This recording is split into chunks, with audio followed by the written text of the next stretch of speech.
L'appartement sur Park Avenue avait l'habitude de se sentir chaud quand Garrett Sloan entrait par la porte. Ce soir, le bruit de ses clés raclant la serrure ne faisait que rendre l'espace plus froid. Harper Lane se tenait près du couloir, ses mains jointes si fermement que ses jointures blanchissaient.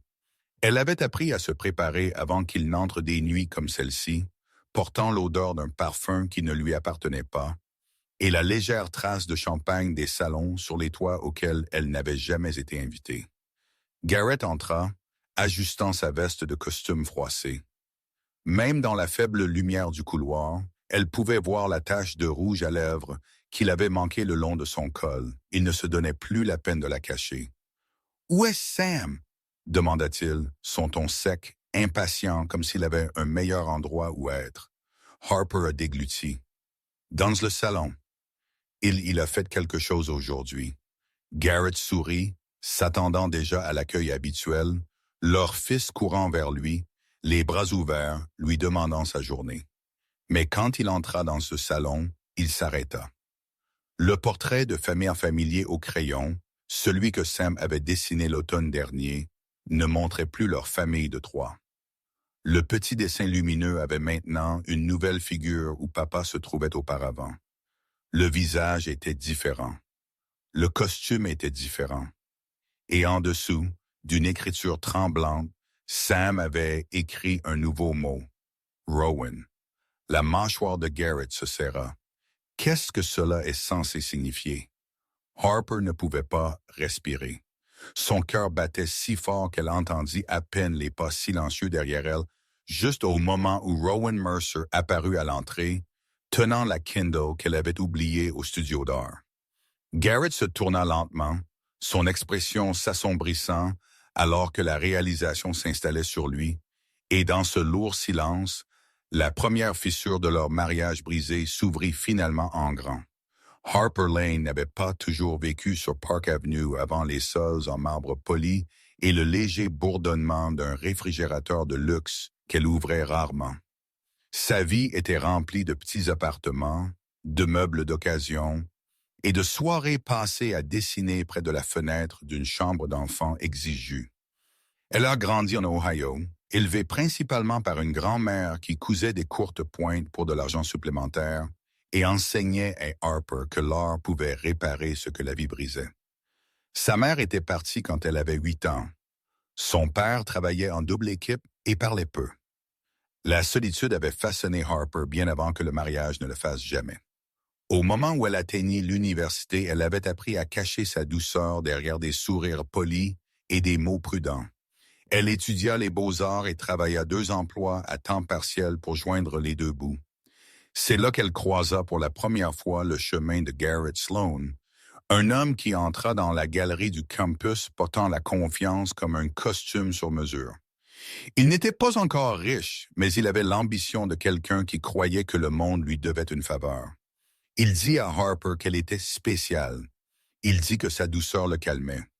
Pour une jeune femme avec l'abandon tissé dans ses os, son attention se sentait comme de la sécurité. Mais le mariage avait une façon de révéler la vérité lentement, comme de la peinture s'infiltrant à travers une toile humide. L'ambition de Garrett s'endurcit. Sa tendresse diminua.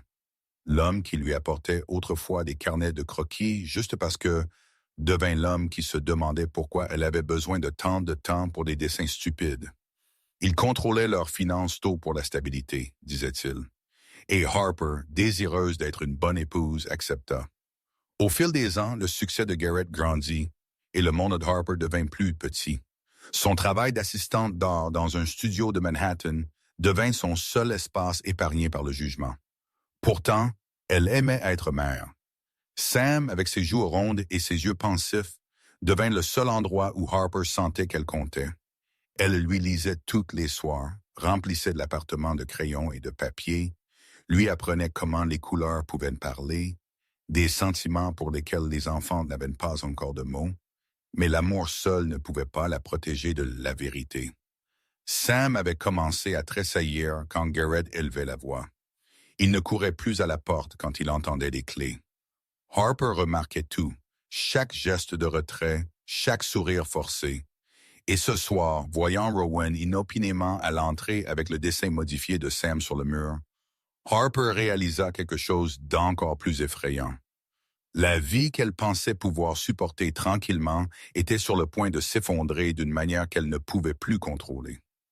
La résidence Sloan sur Park Avenue était le genre de maison que les gens admiraient depuis la rue. Des fenêtres du sol au plafond scintillaient au-dessus de la ville, captant la lumière des taxis qui passaient et la lueur de l'horizon de Manhattan. À l'intérieur, tout était arrangé avec précision des vases en cristal que Harper ne remplissait jamais, parce que Garrett préférait le minimalisme. Un stylo Montblanc laissé négligemment sur le comptoir de cuisine en marbre, comme pour rappeler aux visiteurs le succès, et une estampe architecturale encadrée, il affirmait qu'elle symbolisait l'ambition. Pourtant, malgré toute sa beauté, l'appartement se sentait plus froid chaque année qui passait. Harper marchait souvent dans les pièces tard le soir, respirant le silence, se demandant comment une vie si soigneusement construite pouvait se sentir si fragile.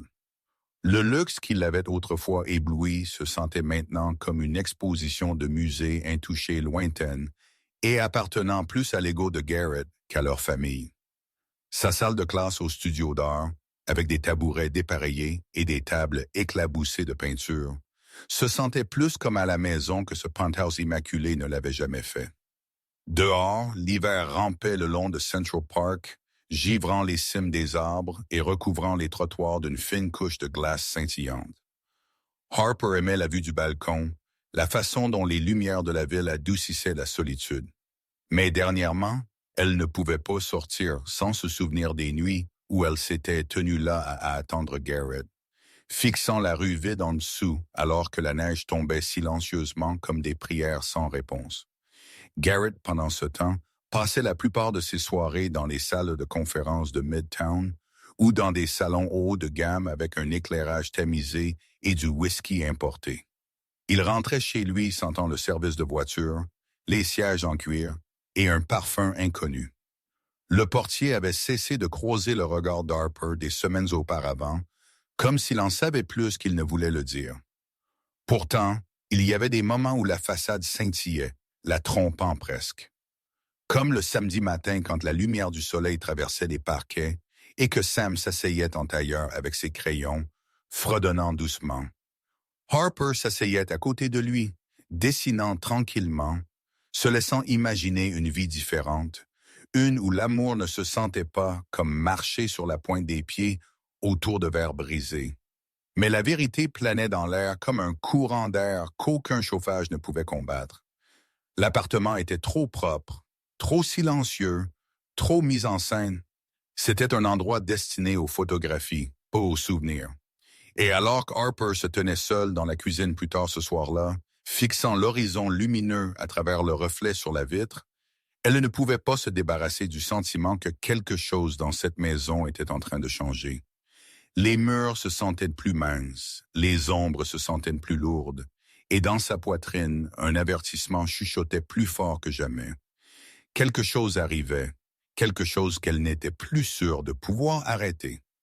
Madison Price entra dans la vie de Garrett Sloan. De la même manière qu'une étincelle glisse dans du bois sec, silencieux au début, puis catastrophique. Elle avait 26 ans, polie d'une manière qui ne venait pas naturellement, mais qui semblait chère. Chaque détail d'elle était intentionnel. Les cheveux blonds lisses, les robes ajustées, la confiance sans effort qui masquait une fin de statue. Elle travaillait en RP au cabinet de Garrett, mais tout le monde comprenait que sa position avait très peu à voir avec les communications et tout à voir avec la proximité. Garrett aimait la proximité, surtout l'admiration. Madison savait comment le flatter, comment rire de ses blagues, comment toucher son bras juste assez longtemps pour qu'il se sente choisi. Elle le faisait se sentir jeune à nouveau, puissant à nouveau, adorer à nouveau des choses qu'il n'avait pas ressenties à la maison depuis des années. Non pas parce qu'elle manquait, mais parce qu'il avait cessé de les chercher là où elle vivait vraiment. Au début, Madison joua l'innocente. « Je ne savais pas qu'il était marié », dit-elle à ses collègues, bien qu'elle ait étudié l'arrière-plan de Garrett bien avant leur première rencontre tardive. Elle aimait les hommes avec de l'ambition, et l'ambition de Garrett transpirait de chacun de ses mots. Elle aimait aussi les hommes qui avaient quelque chose à perdre, parce que cela signifiait que s'il tombait de haut. Et Madison avait toujours voulu regarder le monde se réorganiser autour d'elle. Elle commença à envoyer des messages à Garrett à des heures étranges, déguisées en urgence de travail. Il répondait toujours. Puis vinrent les verres après les réunions, puis les dîners, puis les nuits. Plus il dérivait, plus Madison ressentait de contrôle, et le contrôle pour elle était plus doux que l'affection. Elle repoussait les limites lentement. Une marque de rouge à lèvres laissée là où Harper la verrait. Un murmure à une réceptionniste à propos du mariage stressant de Garrett. Une photo prise dans un restaurant faiblement éclairé, sa main dangereusement près de la sienne. Elle voulait que Harper sache qu'elle se sent inférieure, qu'elle craque.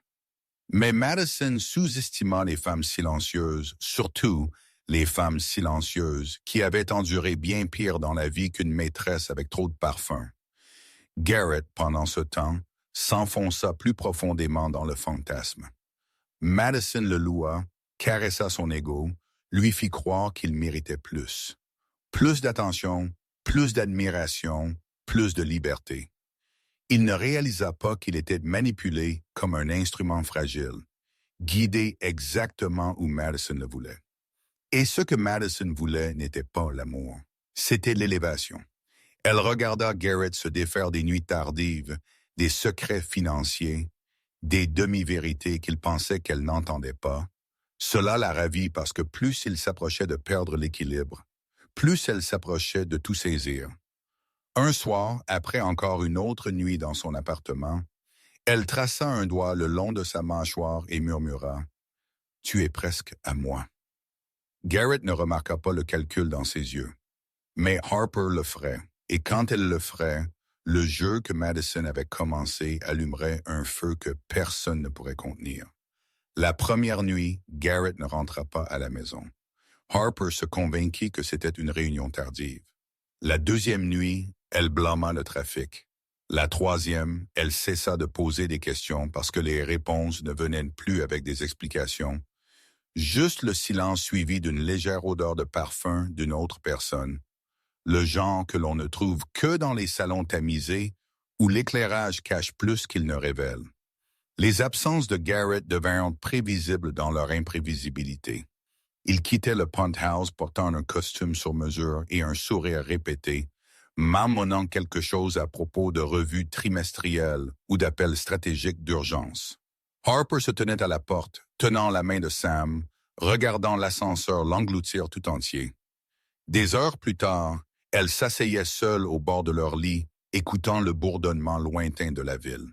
Son téléphone restait à côté d'elle, l'écran brillant dans le noir. Pas de message, pas de mise à jour, juste le vide d'un mariage qui se creusait nuit après nuit. Parfois, elle montait sur le balcon et regardait vers Midtown où les gratte-ciels clignotaient comme des yeux fatigués. Quelque part là-bas, Garrett recevait des clients ou prétendait le faire. En vérité, il était probablement assis en face de Madison Price, penché trop près, sirotant du whisky qu'il ne pouvait pas se permettre, noyé dans des dettes qu'il refusait d'admettre exister. Harper ne connaissait pas encore les dettes. Elle ne connaissait que les mensonges. Sam commença à le remarquer aussi. Il se glissait sur les genoux d'Harper la nuit et chuchotait « Papa est perdu ». Harper lui caressait les cheveux, incapable de répondre. Chaque question lui raclait le cœur comme du papier de verre. Le portier évitait le contact visuel quand elle passait. Le concierge de l'immeuble, habituellement bavard, devint étrangement silencieux. Les gens savaient des choses que Harper était toujours la dernière à apprendre. Une nuit, après avoir promis qu'il serait à la maison pour le dîner, Garrett envoya un SMS. « En retard, ne m'attendez pas ». Le message arriva à 23h57.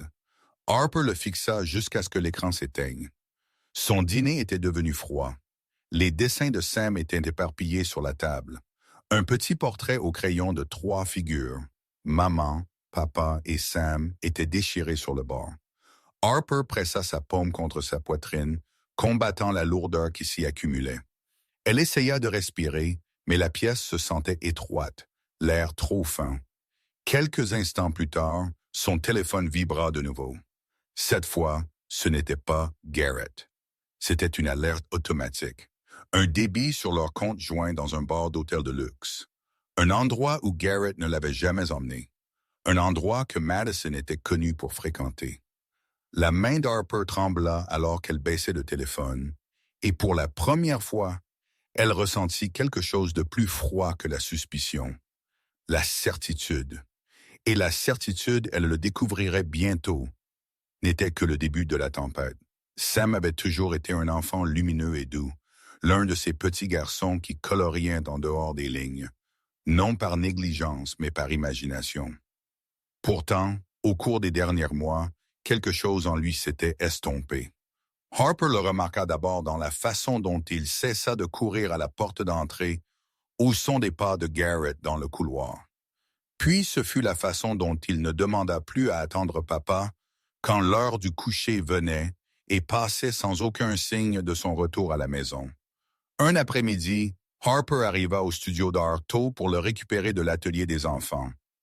Elle regarda à travers la porte entr'ouverte alors qu'il était assis tranquillement seul, crayon à la main, dessinant avec un sérieux qu'un enfant de 5 ans ne devrait pas connaître.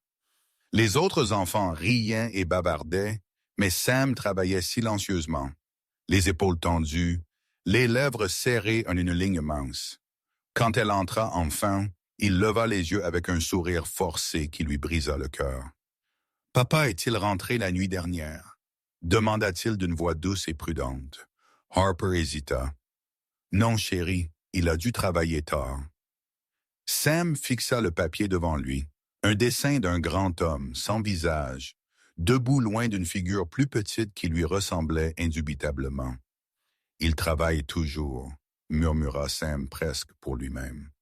Harper s'agenouilla à côté de lui. « Papa t'aime, il est juste occupé. » Mais Sam secoua la tête lentement. « S'il m'aimait, il rentrerait à la maison. » Si vous répondez de la pâte, la simplicité de la déclaration la traversa comme un vent froid. Les enfants avaient une façon de dire les vérités. Les adultes avaient trop peur de parler. Cette nuit-là, Sam refusa de s'asseoir sur la chaise de son père à table. Il repoussa l'assiette, les larmes montant dans ses yeux pour des raisons qu'il ne pouvait pas articuler. Harper essaya de le calmer, le serrant fort, mais sa petite voix trembla alors qu'il confessa. « Je ne veux plus que papa crie. » Harper figea. Garrett ne criait jamais sur Sam, du moins pas en sa présence. Mais elle avait remarqué comment le garçon tressaillait quand Garrett élevait la voix sur elle. Comment il se cachait derrière le canapé quand Garrett claquait une porte. Comment il traçait des cercles sur son bras chaque fois que Garrett passait trop vite devant lui. Des signes qu'elle avait ignorés. Des signes qu'elle ne pouvait plus ignorer maintenant. Plus tard ce soir-là, après que Sam se soit finalement endormi, serrant son ours en peluche, Harper traversa l'appartement faiblement éclairé. Ses respirations irrégulières, elle sentit un changement comme si le sol sous elle se préparait à s'ouvrir. Et puis son téléphone vibra avec un message qu'elle ne s'attendait jamais à voir. Un message qui ferait tout s'effondrer encore plus vite. Rowan Mercer apparut pour la première fois dans la vie de Harper, tranquillement. De la même manière que les choses douces ont tendance à entrer dans la vie des gens qui ont souffert de trop de bruit. Il n'était pas bruyant ou venteur comme les hommes qui remplissaient le monde de Gret. Il n'entrait pas dans les pièces s'attendant à l'admiration. Il n'était même pas censé connaître Harper au-delà des salutations polies échangées dans le couloir du studio d'art pour enfants. Mais Rowan remarquait des choses, de petites choses, que la plupart des gens ignoraient sans un second regard. Il remarqua comment Harper tenait ses épaules un peu trop serrées, comme si elle se préparait contre une tempête invisible. Il remarqua comment Sam s'accrochait à son manteau à l'heure du ramassage. Il remarqua l'épuisement derrière son sourire. Le genre qui n'apparaît pas du jour au lendemain, mais après des années à être la seule à maintenir la famille unie. Rowan venait d'un monde différent. Confiance tranquille, richesse discrète, le genre accumulé par quelqu'un qui n'avait pas besoin de prouver quoi que ce soit. Sa fondation finançait les programmes d'art au studio même où Harper travaillait. Pourtant, il se présentait toujours simplement comme le père de l'ami de Sam, ne mentionnant jamais le nom Mercer, à moins que ce ne soit nécessaire. Un après-midi, alors qu'Harper aidait les enfants à laver la peinture de leurs mains, Rowan s'approcha avec un doux hochement de tête. « Le travail de Sam est impressionnant, dit-il. Il y a une profondeur dans la façon dont il utilise la couleur. Les enfants ne peignent pas comme ça à moins qu'ils ne ressentent beaucoup. » Harper déglutit difficilement. Il ressent plus qu'il ne devrait. Rowan ne s'immisça pas. Il hocha simplement la tête. Un homme qui comprenait que la douleur n'avait pas besoin de traduction. Au cours des semaines suivantes, il commença à apparaître au studio tôt, non pas pour rôder, non pas pour s'immiscer, mais pour regarder les œuvres des enfants être accrochées sur les séchoirs. Il louait chaque enfant avec une chaleur égale, mais il réservait toujours un ton plus doux à Sam. Ce n'était pas du favoritisme, c'était de la reconnaissance. Un soir, après que Sam ait couru devant pour regarder une fresque que les enfants plus âgés peignaient, Rowan parla doucement. « Si jamais vous avez besoin d'aide, même juste quelqu'un pour écouter, vous pouvez m'appeler. » Harper se raidit. Elle n'était pas habituée à la gentillesse sans condition. L'affection de Garrett avait toujours eu des conditions, des poids invisibles qu'elle portait seule. Rowan, sentant son malaise, ajouta « Pas de pression. Je sais juste ce que c'est quand la maison cesse de se sentir comme la maison. » Les mots la frappèrent plus profondément qu'elle ne s'y attendait. Elle voulut demander ce qu'il voulait dire, ce qu'il avait vécu, quel genre de blessures il portait, mais elle ne le fit pas. Certaines vérités n'étaient partagées que lorsque le cœur était prêt. Cette nuit-là, alors qu'Harper bordait Sam dans son lit, elle trouva un petit papier plié dans son sac à dos. C'était un dessin. Sam tenant la main de deux adultes. L'un était clairement elle, l'autre n'était pas Garrett, c'était Rowan. Son souffle se coupa, et quand elle retourna le papier, le mot écrit au dos changea tout. Garrett rentra à la maison tôt ce soir-là. Un événement rare qui aurait dû être un cadeau, mais qui portait plutôt une tempête derrière lui. Il entra dans l'appartement avec l'énergie bruyante et agitée d'un homme qui avait bu juste assez pour être agité, pas assez pour trébucher. Harper connaissait trop bien les signes. Au moment où elle entendit la porte claquer, son estomac se serra. Sam était assis à la table de la cuisine, coloriant tranquillement, fredonnant d'un air doux. Au moment où les pas de Garrett résonnèrent dans le couloir, le fredonnement s'arrêta. Ses petites épaules se tendirent, et son crayon roula de ses doigts au sol. « Hé, mon pote, » dit Garrett, forçant d'une luminosité qui ressemblait plus à une menace qu'à de l'affection. « Qu'est-ce que tu dessines? » Harper se rapprocha instinctivement de Sam, mais avant qu'elle ne puisse répondre, Sam leva le dessin. C'était un simple croquis, Sam tenant la main de Harper et de Rowan. Garrett n'y était pas même en arrière-plan. Le sourire de Garrett s'effaça. « Où suis-je? » Sam ne leva pas les yeux. « Tu n'es pas à la maison, » dit-il doucement. « Alors tu n'es pas sur la photo. » Fin. Prise sept. Fin. Les mots perçant la pièce comme un éclat de verre. Harper sentit l'air changer. La mâchoire de Garrett se serra, sa main se recroquevillant à son côté. « Qu'as-tu dit? » demanda-t-il s'approchant. Sam recula. Harper se plaça entre eux, sa voix stable mais tremblante sur les bords. Garrett, il exprime juste ce qu'il ressent. Alors maintenant, mon propre fils se retourne contre moi. Garrett claqua. Sa voix monta, la chaleur de la colère se mêlant à la culpabilité qu'il refusait de reconnaître. La respiration de Sam s'accéléra. « Je ne suis pas papa. Je ne le suis pas. » Mais Garrett attrapa le dessin, le froissant dans son poing. « Je suis ton père, pas lui. Tu comprends? » Les yeux de Sam se remplirent instantanément de larmes. Harper tendit la main vers le dessin, retirant le poignet de Garrett avec plus de force qu'elle ne le réalisa. « Arrête, » dit-elle, sa voix rauque. « Tu lui fais peur. » Les yeux de Garrett passèrent d'elle à Sam, la fureur assombrissant son expression. « C'est ton fait, » siffla-t-il. « Tu l'empoisonnes contre moi. » L'une d'Harper recula, protégeant Sam de son corps. Non, tu fais ça tout seul. La pièce devint silencieuse, sauf les sanglots silencieux de Sam. Garrett les fixa. Mère et enfant pressés l'un contre l'autre, unis dans la peur, et quelque chose dans son regard passa de la colère au calcul. Harper sentit le changement. Cela l'effraya plus que les cris, parce que les hommes comme Garrett ne battaient pas en retraite. Ils se regroupaient.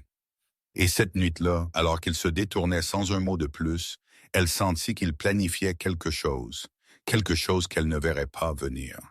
Et le lendemain matin même, elle découvrirait exactement jusqu'où Garrett était prêt à aller. Le lendemain matin, Harper entra dans le studio d'art avec une lourdeur qu'elle ne pouvait pas secouer. Sam tenait sa main fermement, ses pas plus petits que d'habitude. La confrontation de la nuit dernière persistait comme une ecchymose sous la peau. Elle essaya de sourire en saluant les enfants arrivant pour le cours, mais sa voix manquait de sa chaleur habituelle. La directrice du studio, Mme Calhoun, une femme connue pour son professionnalisme strict, s'approcha avec un ton sec. « Harper, puis-je vous parler dans mon bureau? » Ces mots seuls firent chuter l'estomac d'Harper. À l'intérieur du petit bureau vitré, Mme Calhoun croisa les mains au-dessus d'une pile de papier. « Nous avons reçu une plainte ce matin, dit-elle. » D'un parent, Harper cligna des yeux. « Une plainte à propos de quoi? » Mme Calhoun hésita, puis fit glisser un courriel imprimé sur le bureau. Le nom de l'expéditeur frappa Harper comme un coup de poing. Garrett Sloan. Son souffle se coupa alors qu'elle lisait les accusations. Allégations selon lesquelles l'instabilité émotionnelle d'Harper affectait les enfants, qu'elle les exposait à des thèmes inappropriés à travers l'art, qu'elle avait créé un environnement hostile pour Sam en raison de l'aliénation parentale. Fin de citation. C'était une attaque calculée, froide, articulée et conçue pour détruire sa crédibilité. « Ce n'est pas vrai, » dit Harper, sa voix tremblante. « Rien de tout cela n'est vrai, je veux y croire, » répondit doucement Mme Calhoun. « Mais c'est sérieux et le conseil d'administration s'attend à ce que nous y répondions. Il faudra un examen, éventuellement une suspension pendant l'enquête. » Une suspension? Harper sentit son monde basculer. Son travail n'était pas glamour, mais c'était son refuge. Son seul espace intouché par les ombres de Garrett. Le perdre signifierait perdre le seul revenu qu'elle contrôlait et perdre la stabilité dont Sam avait besoin. « Je ne ferai jamais de mal à ses enfants, » murmura Harper, « surtout pas aux miens. » Les yeux de Mme Calhoun s'adoucirent. « Je sais, mais le conseil d'administration, non. Et Garrett Sloan est influent. » Influent. Ce mot resta lourd dans l'air. Garrett avait utilisé son statut pour la coincer et elle ne l'avait même pas vu venir. Harper sentit son pouls s'accélérer alors qu'elle sortait du bureau, le couloir s'estompant autour d'elle. Elle trouva Sam qui l'attendait dans le coin, serrant sa petite boîte d'aquarelle. « Maman, qu'est-ce qui ne va pas? » demanda-t-il. Elle s'agenouilla, le serrant si fort qu'il piailla. « Rien dont tu aies à t'inquiéter, chérie. » Mais à l'intérieur, elle sentit la première vraie vague de panique. Garrett n'était pas seulement en colère, il se préparait à l'effacer. Et juste au moment où elle ramassait ses affaires pour partir tôt, la porte du studio s'ouvrit, révélant une silhouette haute familière avec une expression calme qui transperça le chaos. Rowan Mercer était arrivé, et il n'était pas là par coïncidence. Rowan Mercer entra dans le studio avec le calme de quelqu'un qui comprenait les tempêtes parce qu'il avait vécu les siennes. Sa seule présence sembla stabiliser la pièce, bien qu'Harper pût à peine lever les yeux pour rencontrer les siens. Ses joues étaient rouges, sa respiration irrégulière. Rowan sentit tout instantanément. « Je suis venu rendre la veste de Sam, » dit-il doucement, levant le petit manteau bleu, mais ses yeux cherchaient le visage d'Harper, lisant la détresse qu'elle essayait de cacher. Madame Calhoun s'approcha de lui immédiatement, lissant son blazer. « Monsieur Mercer, nous ne nous attendions pas à... » « J'étais à proximité, » répondit Rowan. Son ton était poli, mais portait une pointe d'autorité qui changea l'atmosphère. « Tout va bien? » Harper ouvrit la bouche, mais aucun mot ne se forma. Madame Calhoun s'éclaircit la gorge. Nous gérons une petite affaire interne. Rowan jeta un coup d'œil au papier dans les mains tremblantes d'Harper. Il n'avait pas besoin de lire les détails. Il reconnaissait l'accusation quand il la voyait. « Est-ce à propos d'une plainte? » demanda-t-il doucement. Madame Calhoun hésita. « C'est confidentiel. » Rowan hocha la tête une fois lentement. « Bien sûr. Alors vous ne ferez pas d'inconvénient si je parle avec Harper en privé. » Il guida Harper vers le couloir vide près du placard de fourniture, baissant la voix. « Harper, qu'a-t-il fait? » Ses yeux se remplirent instantanément. Garrett a déposé une plainte. Il essaye de les faire me suspendre. Et a déclaré. Rowan inspira brusquement, le muscle de sa mâchoire se tendit, une expression qu'il montrait rarement. Parce qu'il a peur de perdre le contrôle, marmonna-t-il. Harper essuya sa joue, embarrassé. Je ne peux pas perdre ce travail, Rowan. J'en ai besoin. Sam en a besoin. Rowan la regarda un long moment, quelque chose changeant derrière son regard stable. Tu ne le perdras pas, elle cligna des yeux. Tu ne peux pas promettre ça, je peux, dit-il doucement, parce que la Fondation des Arts Mercer finance 40% du budget annuel de ce studio. Et comme dit, le souffle d'Harper se coupa. Elle n'avait jamais fait le lien, jamais réalisé que l'homme qui se tenait devant elle n'était pas seulement un parent de soutien, mais une pierre angulaire de l'institution pour laquelle elle travaillait. Je n'interférerai pas de manière inappropriée, continua Rowan, mais je m'assurerai que les mensonges ne te détruisent pas, ni ici, ni nulle part ailleurs. Sa voix était douce, mais il y avait de l'acier en dessous. Une fureur tranquille et contrôlée en sa faveur. Pour la première fois depuis des mois, Harper sentit quelque chose se soulever de sa poitrine, comme si elle pouvait respirer à nouveau. Non pas parce qu'elle voulait être sauvée, mais parce que quelqu'un se tenait enfin avec elle au lieu de contre elle. Sam tira sur sa manche, puis sa petite voix brisant le moment. « Maman, pouvons-nous rentrer à la maison? » Harper hocha la tête, serrant sa main. Rowan recula, les laissant passer, mais ses yeux les suivirent avec une promesse tacite mais indéniable. Et plus tard cette nuit-là, alors que Harper vérifiait son courrier électronique, un nouveau message apparut, envoyé anonymement. Il contenait quelque chose à propos de Garrett qui briserait son monde bien plus que la plainte n'aurait jamais pu le faire. L'email qu'Harper reçut cette nuit-là resta non lu pendant plusieurs minutes. Ses mains tremblaient trop pour toucher l'écran.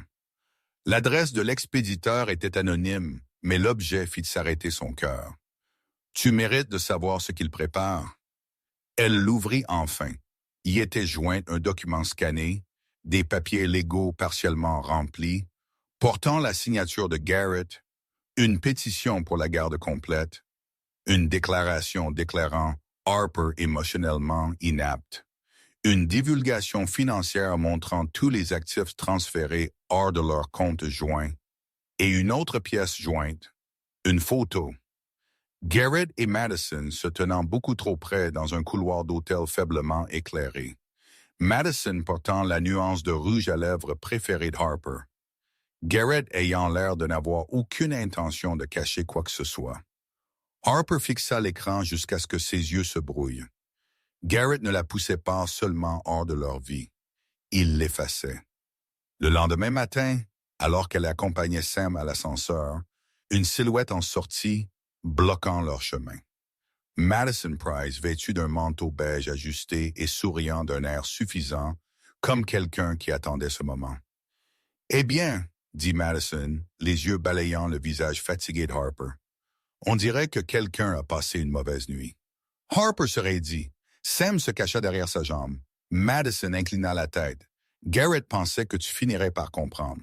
« Tu sais, l'histoire de la garde. » Le pouls d'Harper s'accéléra. « De quoi parles-tu? »« Oh, allons! » Madison rit. « Il te divorce, garde complète pour lui, rupture nette, il passe à autre chose. Tu devrais aussi. » Harper sentit son souffle se couper. Il ne peut pas prendre Sam, mais le sourire de Madison ne fit que se refroidir. Il a déjà les papiers et les preuves dont il a besoin. L'estomac d'Harper se tordit. « Preuves? » Madison se pencha, baissant la voix. Tu pleures au travail? Des crises de panique? Tu as du mal à payer le loyer s'il part? Garrett a tout documenté. Il est plus intelligent que tu ne le penses. Sam se pressa plus près. Sentant le danger, Harper se sentit trembler, mais força sa voix à rester stable. Tu ne sais pas de quoi tu parles. Oh, je sais exactement de quoi je parle, murmura Madison. Garrett m'a promis que nous recommencerions à zéro. Pas d'ex-femme compliquée, pas de drame de garde, juste nous. Et pour Harper déglutit la douleur montant dans sa gorge. Il t'utilise aussi. Madison rit, court et sec. Chérie, ce n'est pas moi qui perds tout. Harper resserra sa prise sur la main de Sam. Tu ne gagneras pas. Les yeux de Madison brillèrent. Je l'ai déjà fait. Mais alors qu'elle entrait dans l'ascenseur, jetant un sourire cruel par-dessus son épaule, quelque chose glissa de son sac à main de créateur. Un morceau de papier plié. Harper le ramassa. C'était un autre document légal. Celui-ci avec la signature de Garrett et de Madison. Harper le déplia lentement et ses yeux s'écarquillèrent. La date sur le document prouvait que Garrett avait prévu de la remplacer des mois avant leur dernier anniversaire. Le papier que Madison avait laissé tomber n'était pas seulement un document légal, c'était une carte de trahison.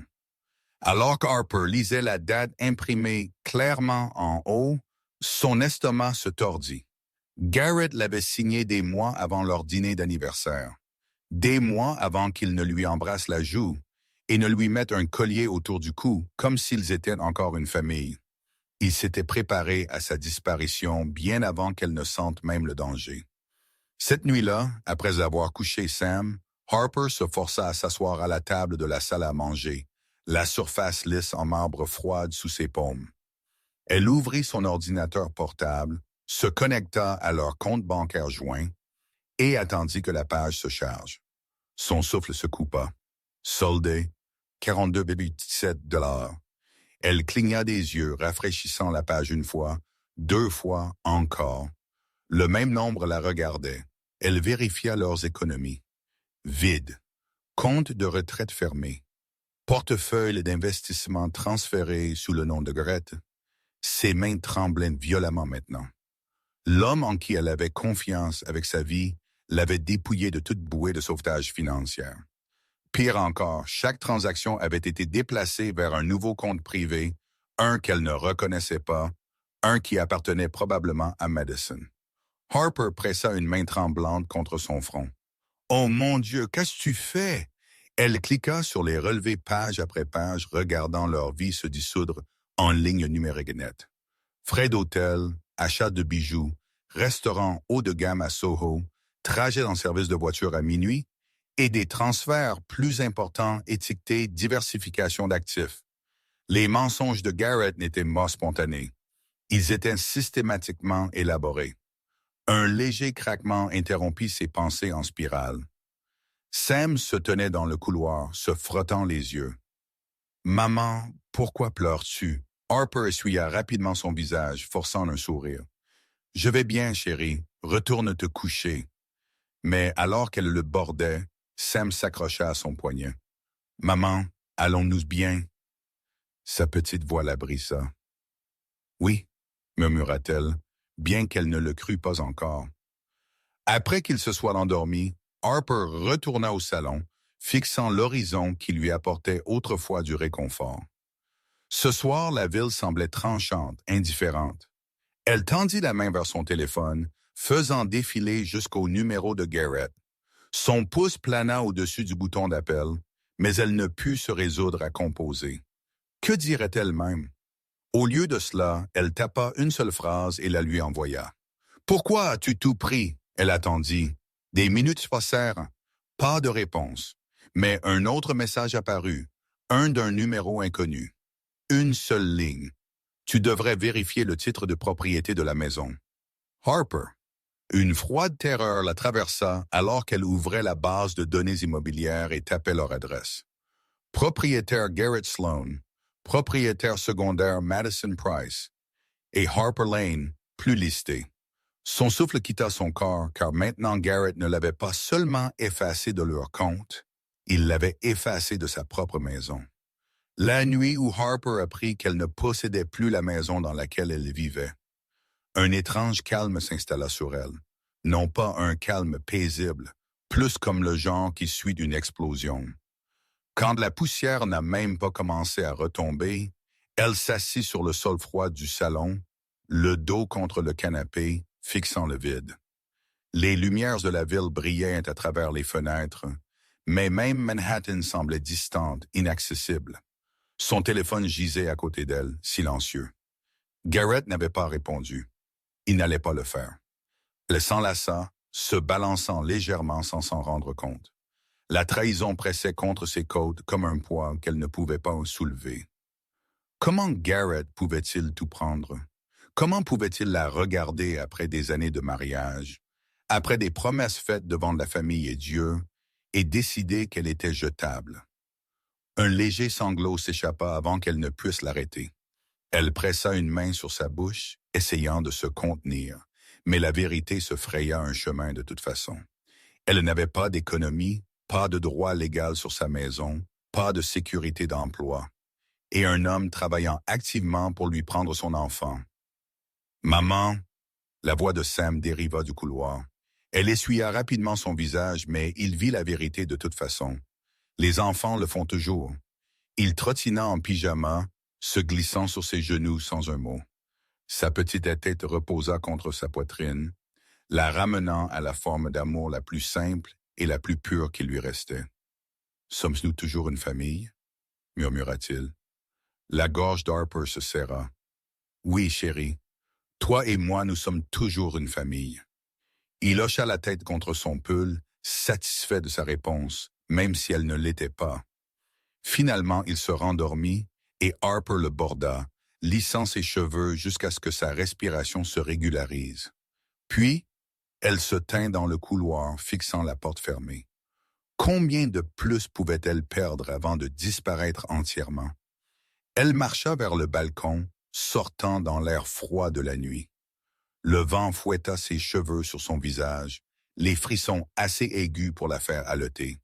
En dessous d'elle, les rues bourdonnaient de vie, des couples riant, des taxis klaxonnant, des gens vivant leur vie ordinaire. Pour un instant, Harper imagina laisser l'engourdissement la consumer. Juste abandonner, laisser Garrett gagner, laisser la vie rétrécir jusqu'à ce qu'il n'y ait plus de place pour elle. Puis son téléphone vibra. Elle faillit l'ignorer, s'attendant à plus de silence, mais la notification la fit figer. Un dépôt de 25 000 $ a été ajouté à votre compte. Son souffle se calma. Elle n'avait pas demandé d'argent. Elle n'avait parlé à personne des comptes vides. Un autre message apparut. Tu n'es pas seul, Harper. Vérifie ton email. Pas de nom, pas de détails, mais elle connaissait la voix derrière ces mots. Et quand elle ouvrit sa boîte de réception, le message de Rowan Mercer changerait le cours de tout. Harper ouvrit l'email de Rowan avec des mains tremblantes. La ligne d'objet était simple, pour toi et Sam. À l'intérieur, il n'y avait aucune explication pour le dépôt inattendu, juste une demande. S'il te plaît, rejoigne-moi demain matin à l'annexe des Art Mercer. Amen, Sam. Vous y serez en sécurité. Sécurité, un mot qu'elle n'avait pas ressenti depuis des mois. Le lendemain matin, elle emmitoufla Sam dans son manteau et quitta l'appartement de Park Avenue avant que Garrett ne se réveille. L'air hivernal lui piquait les joues, mais la marche rapide calmait ses nerfs. Quand elle arriva à l'annexe Mercer, un bâtiment en briques restauré près de Central Park West, Rowan l'attendait à la porte, vêtu d'un manteau de charbon, l'expression douce mais concentrée. « Merci d'être venu, » dit-il, ouvrant la porte pour elle et Sam. À l'intérieur, l'annexe ne ressemblait en rien au luxe stérile auquel elle était habituée. Des sols en bois chaud, la lumière du soleil inondant les hautes fenêtres, des œuvres d'art pour enfants décorées le long des murs. Cela semblait habité, humain, réel. Rowan les guida vers un salon tranquille. « Asseyez-vous, » dit-il doucement. Harper hésita. « Rowan, l'argent. Tu ne me dois pas d'explication, dit-il. Mais je pense que tu as besoin d'aide et je peux la donner sans rien attendre en retour. » Ses yeux piquèrent. Pourquoi? Pourquoi ferais-tu cela? Rowan fit une pause, choisissant ses mots avec soin. Parce que j'ai été là où tu es. Quand mon ex-femme est partie, Anna a appris tout ce qui n'était pas cloué. Des choses que j'ai pensées permanentes ont disparu du jour au lendemain. Et je sais ce que c'est de se sentir acculé. Harper écouta, stupéfaite. Elle n'avait jamais imaginé qu'un homme si composé portait ses propres cicatrices. Rowan continua. Toi et Sam n'appartenez pas à une maison où vous vous sentez pourchassé. Je veux que vous restiez temporairement à la résidence Mercer, ajouta-t-il rapidement, ne voulant pas l'accabler. Une suite privée sécurisée. Personne ne peut vous y atteindre sans autorisation. Harper cligna des yeux incrédule. Rowan, c'est trop. Ce n'est pas le cas, dit-il, c'est nécessaire. Sam tira sur la manche d'Harper. Maman, pouvons-nous rester? C'est agréable ici. Rowan sourit au garçon, puis regarda Harper à nouveau. Tu n'as pas à décider aujourd'hui. Sache juste que tu as un endroit où aller, un endroit sûr. Harper expira d'une voix tremblante, sa détermination faiblissant. Cela faisait si longtemps que quelqu'un ne lui avait pas offert quelque chose sans contrepartie. Puis la porte sonna. L'assistante de Rowan se précipita, essoufflée. « Monsieur Mercer, vous devez voir ceci. C'est urgent. » Les yeux de Rowan se rétrécirent. Que s'est-il passé? L'assistante lui tendit une tablette. Harper ne pouvait pas voir l'écran, mais elle entendit Rowan jurer doucement sous son souffle. Il se tourna vers elle lentement, l'expression s'assombrissant. « Harper, Garrett vient de déposer quelque chose au tribunal ce matin, et cela change tout. » Rowan tendit lentement la tablette à Harper, lui donnant une chance de se préparer. Mais rien n'aurait pu la préparer aux lettres noires audacieuses qui la regardaient. Requête d'urgence pour garde temporaire immédiate. Garrett Sloan contre Harper Lane. Déposé à 6h14 du matin. Il n'a même pas attendu que le soleil se lève avant d'essayer de prendre Sam. Les genoux de Harper faiblirent. Rowan s'approcha, la stabilisant d'une main sous son coude. Il accélère son plan, dit Rowan, d'une voix basse. Il veut le contrôle avant que tu ne puisses te défendre. Harper déglutit difficilement. Comment suis-je censé le combattre? Il a tout, l'argent, les avocats, l'influence. Rowan secoua la tête. Pas tout. Elle leva les yeux, confuse, mais il ne donna pas plus de détails. Au lieu de cela, il la guida, elle et Sam, dans un petit studio privé à l'intérieur de l'annexe, une pièce remplie de toiles, de pinceaux et d'une douce lumière naturelle. « Asseyez-vous, lui dit-il doucement. Harper hésita. « Que faisons-nous? »« Je veux que tu regardes quelque chose. » Rowan marcha vers une étagère où plusieurs des peintures des enfants séchaient. « C'est l'œuvre de Sam de la semaine dernière, n'est-ce pas? » Harper hocha la tête. Des couleurs vives, de petites formes nettes. Elle avait toujours admiré son expressivité. Rowan tapota le coin de la toile. « Ici. » Harper plissa les yeux. Au début, elle ne vit rien d'inhabituel, juste un motif de carré lumineux. Mais quand Rowan ajusta la lumière, elle vit des lignes qu'elle n'avait pas remarquées auparavant. Des chiffres qui se chevauchent, des symboles répétés, et puis quelque chose d'inconfondable. Un logo. Le blason stylisé de Sloan Capital Holdings, la société de Garrett. « Qu'est-ce que cela fait dans la peinture de mon fils? » murmura Harper. Rowan soupira. « Parce que Sam a peint ce qu'il a vu. Les enfants ne mentent pas avec leur art, Harper. » Son pouls s'accéléra. « Vu? Vu quoi? » Rowan se pencha plus près de la peinture. « Ces chiffres, ils ne sont pas aléatoires. Ils proviennent d'une page de registre. »« Un registre? » répéta Harper. Rowan la regarda directement. « Un registre financier? Plus précisément, un rapport interne de Sloan Capital. Un très spécifique, très illégal. » Harper sentit la pièce penchée. « Illégal? » Rowan hocha la tête sombrement. « Votre fils a dû voir Garrett regarder des documents qu'il n'aurait pas dû. Des chiffres liés à des transferts hors comptabilité, des comptes coquilles et quelqu'un avec qui Garrett ne devrait pas être associé. » Harper pressa une main sur sa poitrine. Sam avait accidentellement peint des preuves. Rowan s'approcha. Harper, écoute-moi. Ce n'est plus seulement une bataille pour la garde.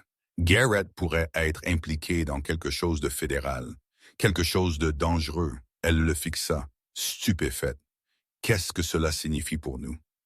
Avant que Rowan ne puisse répondre, la porte de l'annexe s'ouvrit avec fracas.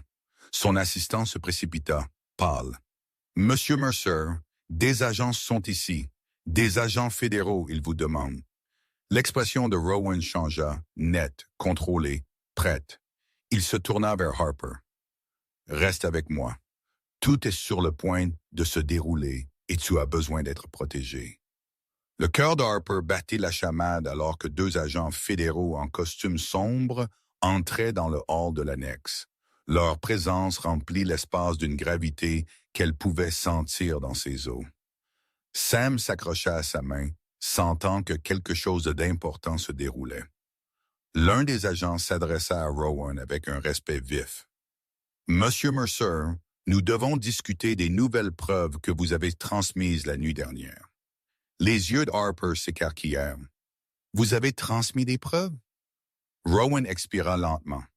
« Harper, il y a quelque chose que je ne t'ai pas dit, non pas pour te tromper, seulement parce que je voulais que tu aies de la stabilité avant que tu n'aies plus de peur. » L'agent hocha la tête. « Monsieur Mercer nous a assistés dans une enquête financière. » Harper cligna des yeux, confuse. « Assisté? » Pourquoi Rowan se tourna vers elle, la voix stable, contrôlée?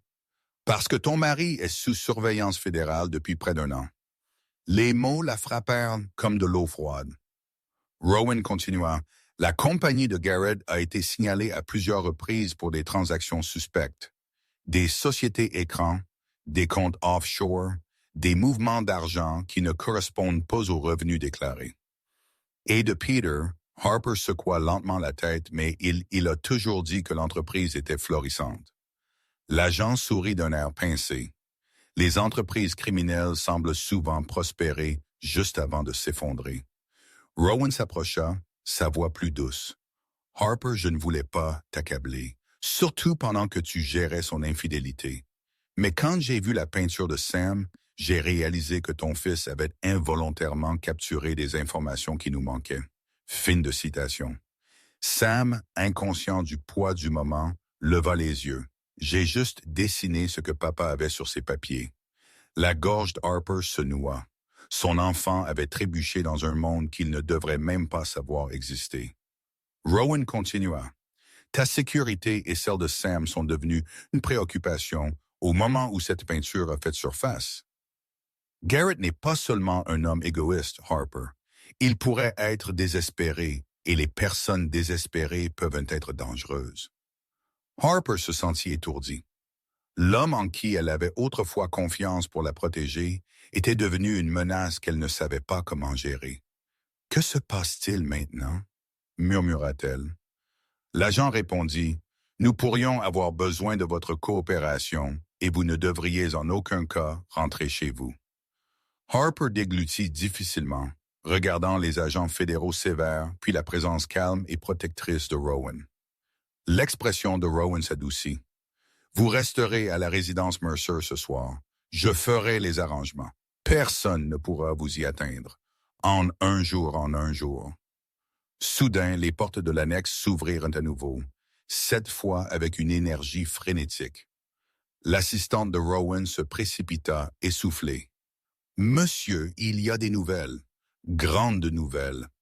C'est à propos de Sloan Capital. » Rowan se tendit. « Que s'est-il passé? » L'assistante hésita, puis lui tendit un téléphone affichant une alerte de dernière minute. Harper vit le visage de Rowan changer. Le calme remplacé par quelque chose de bien plus lourd. Harper. Garrett vient de disparaître.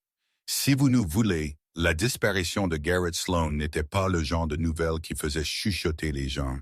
Elle les faisait figer. Le titre affichait sur le téléphone de Rowan en lettres rouges audacieuses. PDG de Sloan Capital, disparu au milieu d'une enquête fédérale. Harper fixa l'écran comme si c'était écrit dans une autre langue. L'incrédulité la traversa, suivi d'une vague froide de terreur. Rowan baissa le téléphone. Il s'enfuit. Harper secoua la tête. Garrett ne s'enfuirait pas. Il est trop fier. 2.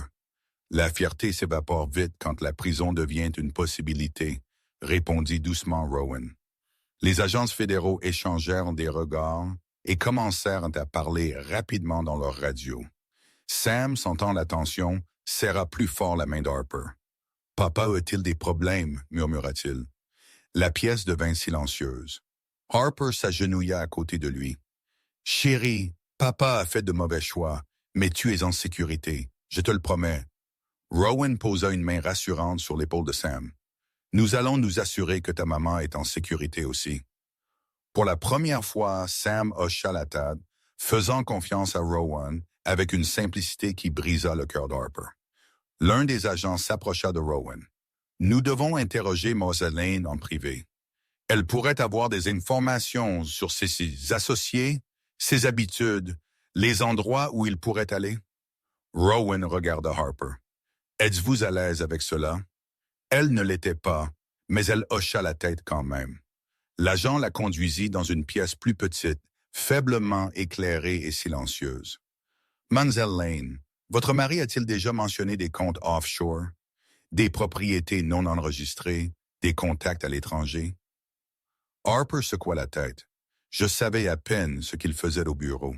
Il gardait tout séparé.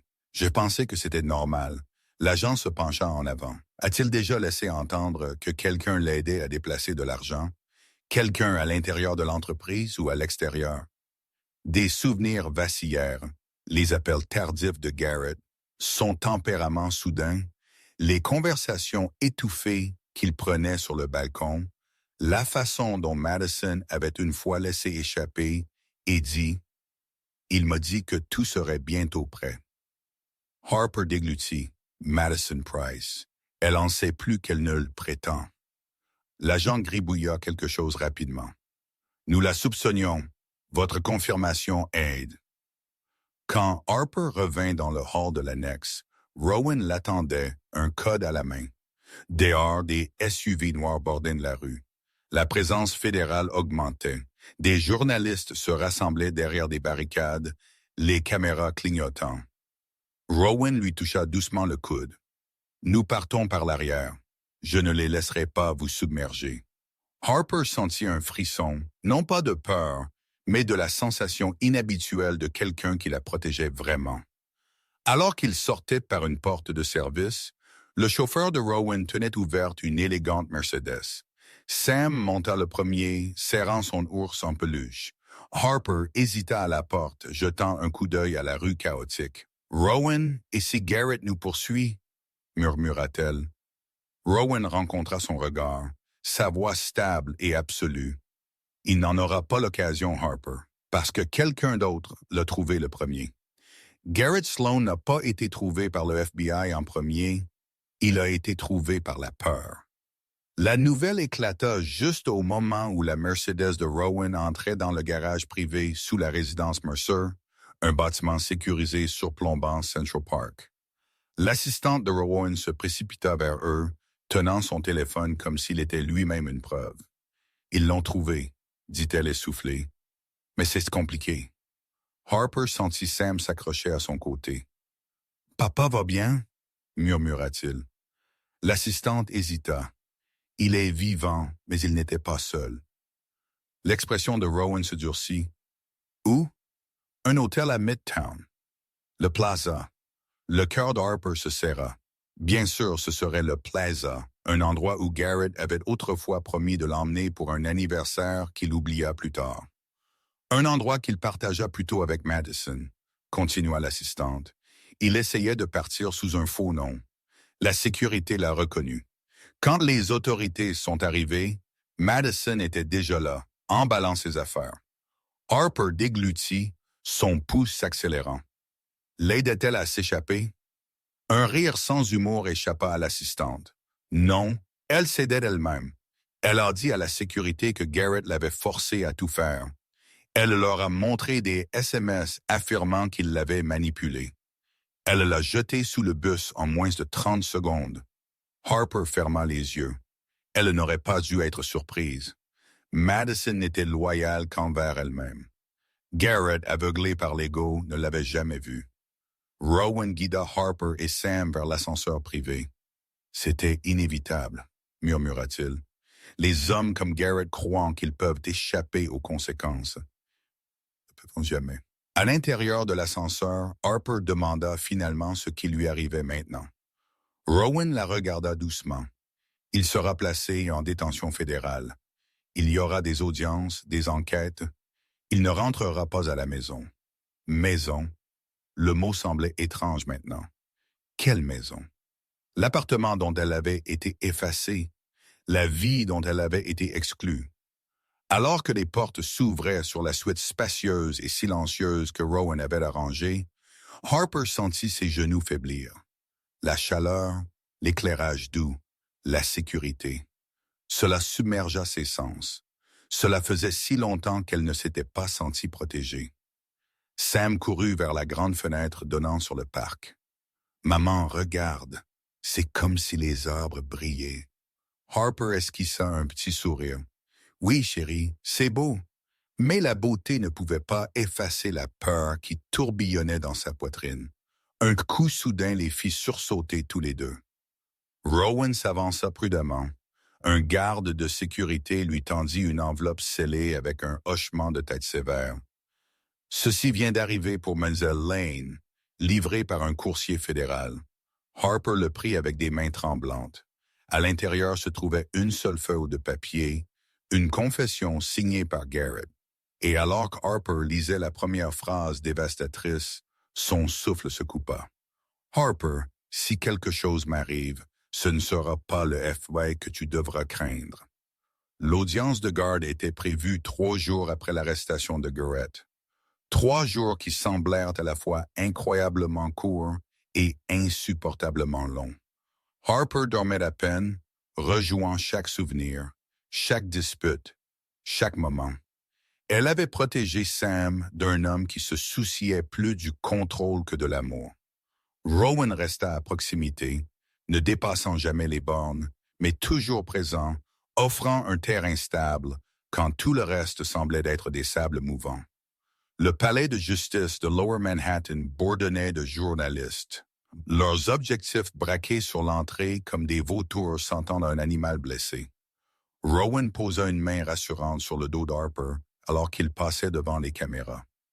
Sam tenait sa main fermement, ses petits doigts s'ajustant parfaitement aux siens. À l'intérieur, Garrett était assis à la table d'honneur, menotté, vêtu d'une combinaison froissée. L'homme qui autrefois se pavanait dans les salles de conseil avait maintenant l'air creux, paniqué. Il essaya d'attraper le regard d'Harper, mais elle garda son regard droit devant elle. Quand le juge entra, le silence envahit la salle d'audience. L'avocat de Garrett parla le premier, tentant de dépeindre Harper comme instable, financièrement incapable, facilement dépassé. Mais ses arguments sonnaient creux, désespérés, surtout avec les agents fédéraux assis tranquillement derrière lui, des hommes dont la présence suggérait des affaires bien plus sérieuses que des litiges parentaux. Puis ce fut le tour d'Harper. Elle se leva lentement, les mains tremblantes, mais la voix étonnamment stable. « Votre honneur, commença-t-elle, je n'ai jamais voulu que mon mariage se termine ainsi. Je n'ai jamais voulu que Sam voie les choses qu'elle a vues. Mais je ne peux pas prétendre que mon mari était l'homme qu'il prétendait être. » Elle parla des nuits où Garrett ne rentrait pas à la maison. La peur dans les yeux de Sam, la trahison financière, les documents qu'il a forgés pour l'effacer. Elle ne pleura pas. Elle n'éleva pas la voix. Elle dit simplement la vérité, un fait douloureux à la fois. La petite voix de Sam suivit, après que le juge ait doucement demandé s'il voulait partager quelque chose. « Je veux rester avec maman, » murmura-t-il. Elle rentre dans la maison. Elle écoute, elle ne crie pas. Cette seule phrase portait plus de poids que n'importe quel discours d'avocat. Le juge se pencha en arrière, expirant lourdement. Compte tenu des preuves et de l'enquête fédérale en cours, je ne vois aucune raison d'accorder la garde à M. Sloan. La garde complète est accordée à Mlle Harper Lane. Avec effet immédiat, Garrett se leva d'un bond. Vous ne pouvez pas faire ça. Chichi a tout ruiné.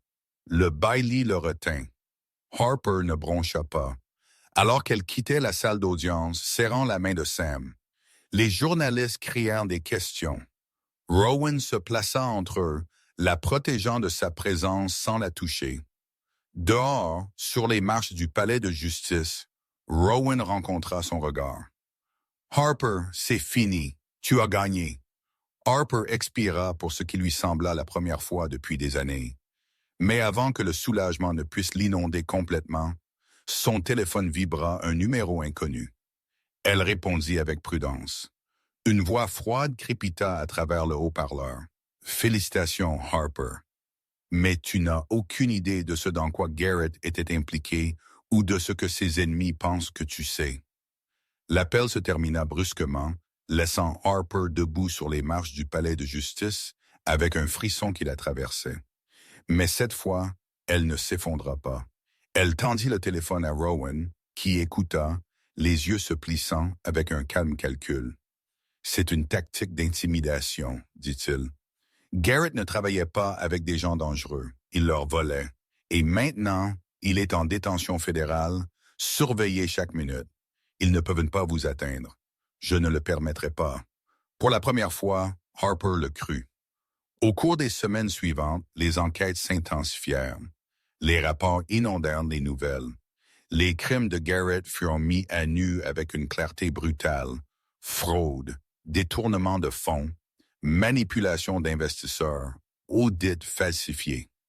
Madison nia publiquement toute implication, mais des messages divulgués montrèrent qu'elle avait aidé à orchestrer les transferts. Elle fut arrêtée quelques jours plus tard. Le monde que Garrett avait construit sur des mensonges s'effondra exactement comme le font les mensonges, tout d'un coup. Pendant ce temps, Harper s'installa dans la résidence Mercer, un sanctuaire de halls silencieux et de lumière chaude. Sam prospéra, dormant paisiblement pour la première fois depuis des mois, peignant dans le coin ensoleillé du salon. Un après-midi, alors qu'il mélangeait les couleurs, il dit doucement « Maman, ça ressemble à la maison. » Et Harper sentit son cœur enfin se relâcher. Rowan garda ses distances suffisamment pour respecter sa guérison, mais suffisamment près pour que sa présence devienne une chaleur constante. Il ne poussa jamais, n'assuma jamais. Il apparut simplement quelque chose que personne n'avait jamais fait constamment pour elle.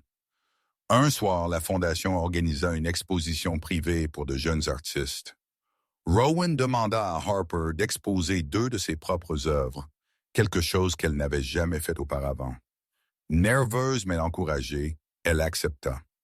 Quand les invités s'arrêtèrent pour admirer son travail, Harper ressentit quelque chose qu'elle n'avait pas ressenti depuis des années. La fierté. Pas le genre fragile qui dépend de l'approbation de quelqu'un d'autre. Le genre tranquille, enraciné. Après l'événement, Rowan la trouva debout près du balcon surplombant Central Park.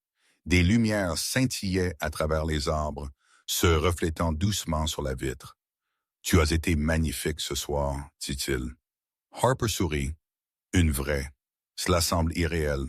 Tout ce qui s'est passé, tout ce qui a changé aujourd'hui. » Rowan s'approcha mais doucement. « Tu as reconstruit ta vie, Harper. Tu as protégé ton fils. Tu as dit la vérité quand c'était le plus difficile à dire. C'est une force que la plupart des gens ne trouvent jamais. » Elle le regarda, le souffle coupé. « Je n'aurais rien pu faire seul. »« Tu n'étais pas destiné à le faire, » dit-il d'une voix basse. « Et tu n'auras plus à le faire à partir de maintenant. » Il plongea la main dans la poche de son manteau, non pas avec urgence, mais avec une intention calme, et révéla une simple boîte de velours. Pas flashy, pas extravagant, juste sincère. « Je ne demande pas de réponse ce soir, » dit doucement Rowan. « Je demande de l'espoir, pour un futur où tu n'auras plus jamais à douter de ta valeur. » Harper ouvrit la boîte. À l'intérieur se trouvait une bague délicate, intemporelle, discrète, belle. Une bague choisie pour quelqu'un de précieux. Des larmes montèrent à ses yeux. « Non pas de chagrin, de guérison, » murmura-t-elle. « Oui, Rowan, je suis prête. » Sam courut vers eux, riant, les serrant tous les deux dans ses bras. Et pour la première fois, Harper sentit sa vie s'installer dans un endroit où la peur ne pouvait plus l'atteindre. Parce que certaines fins ne sont pas des fins du tout. Elles sont la maison que tu n'as jamais pensé trouver. Et juste comme ça, notre histoire arrive à sa fin. Si vous êtes toujours avec nous, mes chers amis, alors quelque chose dans le parcours d'Harper a touché votre cœur d'une manière que seule la vie peut. Peut-être cela vous a-t-il rappelé votre propre force. Peut-être cela vous a-t-il rappelé ce que vous méritez. Ou peut-être cela a-t-il chuchoté une petite vérité que vous avez essayé d'ignorer. Le chemin d'Harper nous enseigne une chose clairement. Nous survivons à plus que nous ne le pensons, et nous nous élevons plus haut que nous ne l'avons jamais cru. Marc Aurèle a écrit un jour, « Si c'est supportable, alors supporte-le. Si ce ne l'est pas, alors arrête de te plaindre. Ta nature te portera à travers. » La guérison n'est pas bruyante et elle n'est pas soudaine. Elle grandit tranquillement dans les moments où nous nous choisissons à nouveau. Donc, si vous écoutez ceci maintenant, sachez ceci. Vous êtes plus fort que les tempêtes que vous avez traversées. Vous êtes digne de paix, d'amour, d'une vie qui ressemble à la maison. Et vous n'êtes jamais aussi seul que vous le pensez. Si cette histoire vous a touché ne serait-ce qu'un peu, veuillez aimer, partager et vous abonner. Non pas pour les chiffres, mais pour que plus de cœurs puissent trouver le rappel dont ils pourraient avoir besoin. Aujourd'hui, nous sommes toujours